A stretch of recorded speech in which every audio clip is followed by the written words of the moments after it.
So for the BBCs, I've been trying to focus on some of the teachings the Venerable Chodron gave on Nagarjuna's Precious Garland, and especially looking at these 57 faults. And so I just kind of looked through the list and picked the next one that really shines out to me. And so the one I picked was the 14th one, which is on heedlessness. And the verse from Precious Garland said, "To be heedless is not to apply oneself to virtue." And then Venerable went on to explain that this is some kind of negligence in the mind, a lack of conscientiousness, wants to act in an unrestrained way, and doesn't really want to guard the mind from non-virtue. So I'm sure we've all experienced this. It's related to a lack of integrity and a lack of consideration for others. And so what she said is that this non-integrity or inconsideration for others, and then this heedlessness, they all kind of conspire together in our mind, and then we engage in negative behaviors. And we don't restrain ourselves, from creating. We just act in an unrestrained way. So I was, the translations are always different on these things, so I like to look into see how other people talk about these things. And some of the other ways this is spoken about is, Alex Version calls it a non-caring. I think that's kind of a nice translation, just, I don't care, that mind, like whatever mind. That's what I call the whatever mind. So that's a mind that doesn't really want to do something constructive. He says it's not restrained a lot because it's tainted with confusion. And some of the other ways this was explained, like Mipam Rinpoche and even in the Abhidharma, they definitely related this with the three poisons of like having desire, hostility, or ignorance, what we call ignorance, but sometimes they also call naivety or delusion, or one was bewilderment, erring. That's how my mind goes. Erring and bewilderment. That sounds very apt. So you're affected by these three poisons, but also laziness. So these things are all getting together, and you just, you have this carelessness of the mind, this unconcerned, not caring, not conscientious.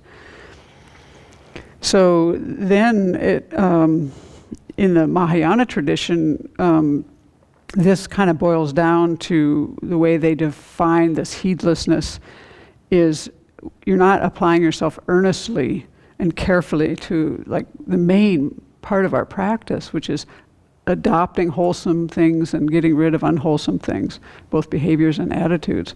So basically this is like you've just kind of completely cut out essentially what our Dharma practice is. So then in the Dhammapada, they have a whole chapter on this, the second chapter. And it was interesting to look at this because the translations were different, and I didn't have time to weed this out, and my mind kind of went with a different way. But one of the translations is this, from the second chapter in the Dhammapada is called Heedlessness. And the 21st verse says, Heedfulness is the path to the deathless.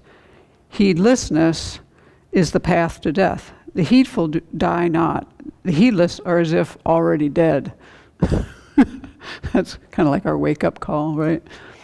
And then I found this quote by the Buddha. I'm not sure, you wonder sometimes when you find these things on the web, but I thought, here's the segue to, like, how do we work with this? And it said, one once was heedless, but later is not, brightens the world like a moon set free from a cloud.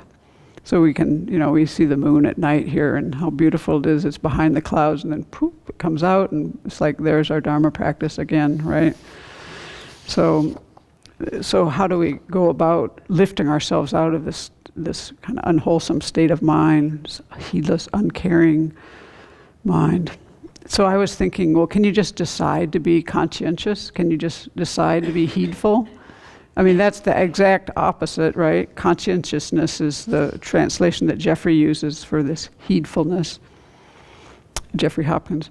So that's a mind state that keeps the mind from these kind of contaminations getting in the mind. And then that allows you to create virtue while abiding in effort. So it's not saying you just decide, you have to apply effort too. Yeah, so it keeps the mind from getting under the control of the afflictions, and this sets the basis for us to have real spiritual growth. All mundane and super mundane marvels is how he worded it. So, that's quite attractive, really. And then he described 5 types. One is conscientiousness, that's a long word, with respect to the former, like your former actions. So you look at the things you've done in the past and you work to correct those. Or with respect to the later, like you see what your intentions are, that you might do something negative in the future and you put the brakes on that. Or with respect to the middle, like what are you doing right now? Don't be forgetful in the right now. Then he called one a conscientiousness prior to an activity. So it's like a pre-planning mind that's thinking, how nice would it be if I could behave and abide in such a way that faults do not arise. That's kind of how we start our day every day when we set our 3 motivations. It's like, this is what we're doing. We're kind of putting it forward into our intentions. And then there was one, conscientiousness of concordant behavior, abiding and behaving in such a way that faults do not arise. So I thought, well, that's nice, but for me, when I've been doing these reviews, my initial motivation actually was based on what happened during this election season and wanting to learn from things. And I was thinking, well, why is it that a lot of these things aren't happening? Is it just it seems like there has to be a bigger view here. I don't think I could just adopt these things, because there'd be too much confusion in my mind. There has to be some kind of worldview, I think, to help you out with this, because our tendencies for habitual behaviors are so strong, and the way we're thinking and everything, I don't know. There has to be a little bit more than just saying, just this recognition. So for me, it seemed important to kind of back up a little bit as to why would I want to kind of be heedful? Why would I want to do this?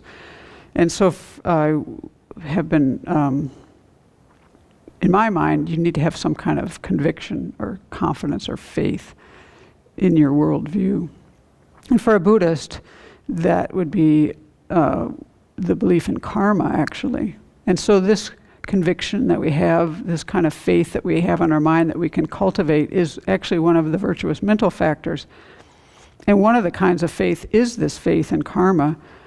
And that doesn't come, we're not talking about a blind faith here. We're talking about one where you've actually kind of delved into the teachings. You have to understand something about the Four Noble Truths and how, emptiness and things like that to really develop this kind of conviction. So it's not like just passively accepting things. That won't really work when push comes to shove.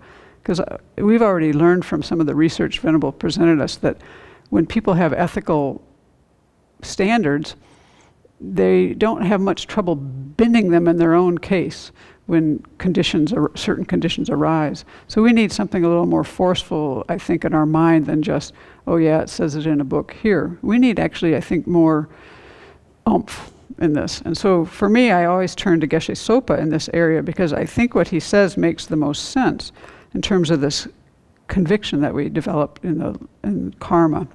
The long-term effects of our behaviors, that our behaviors have an ethical dimension. And of course, that these are unknown to us, right? So he says, although the detailed workings of karma are difficult to grasp in the beginning, we have to spend a long time studying these teachings. And so this is very worthwhile, and slowly, by thinking about this, applying it to our lives, this will develop the kind of confidence that will enable us to incorporate these teachings into our life. It starts to make more sense. The people that actually I have the easiest time, I know, with this are the inmates I work with. For them, the ones who have come to the Buddhist group there, this is just like, they get it. They just look at their lives and this makes a lot of sense to them. They don't have the kind of doubts that we have, I notice. They're just like, it's just like what goes around comes around, and there's some level where they just get it and it makes sense.